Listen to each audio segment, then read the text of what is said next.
Hey, this is Atco. A couple days ago I went on Goodwill and I saw this Panasonic cassette deck. I like those old 70s cassette decks, with the view meters, and anyone that I find that I really like, I'll pick them up. And everything's as is. If any problem, you got to take it. You can't take it back. But I gave it a shot. This is the one I bought. It's beautiful.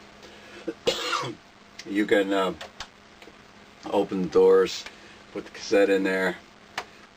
Very nice looking VU meters. 20 bucks. And so I bought it. I got home. I figured it probably needed belts. Surprisingly, the belts were fine. But the left channel was weak. And even that, surprisingly, it would be maybe 70% of the loudness it should have, and sometimes it's dropped down to 30%. So I didn't know whether that could be adjusted or whether I got ripped off on it. So I got online and talked to a guy on a channel that really knows what he's doing about this stuff.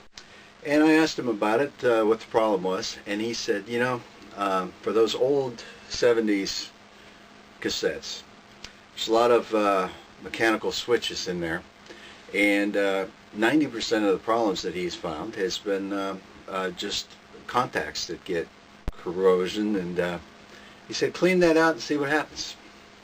So I took it apart, and I thought maybe it was around where the module was where the switches were, but they weren't. And there was a linkage that would pull over into the switch inside the circuit board.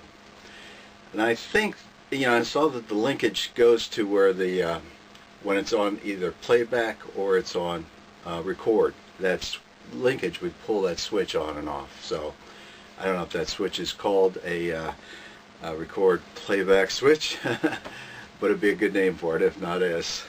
So I got into it and could see where the switch is. Then I got my contact spray, and you can see there's openings into it where the contacts were. I sprayed down in there pretty good, and then I blew it out with a little compressed air to didn't want too much stuff in there.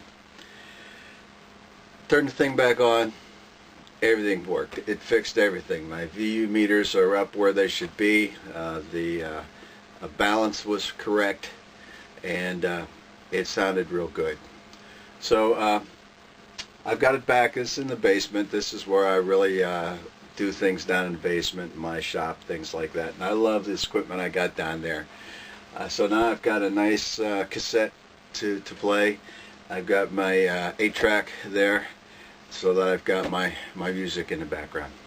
So that worked out really well, and all I wanted to do was tell everybody about this problem that you guys might have seen, that especially if one of the channels is weak. Before you have to go into the electronics, it could be as simple as a switch. So I just pass that information. I'm not taking credit for it because I got that from the 45 player guy there, and I really like the guy. He's helped me, and I appreciate that. So but I wanted to pass that information to anybody else who might have the same problem. Okay, well, that's it, and this is Atco signing off.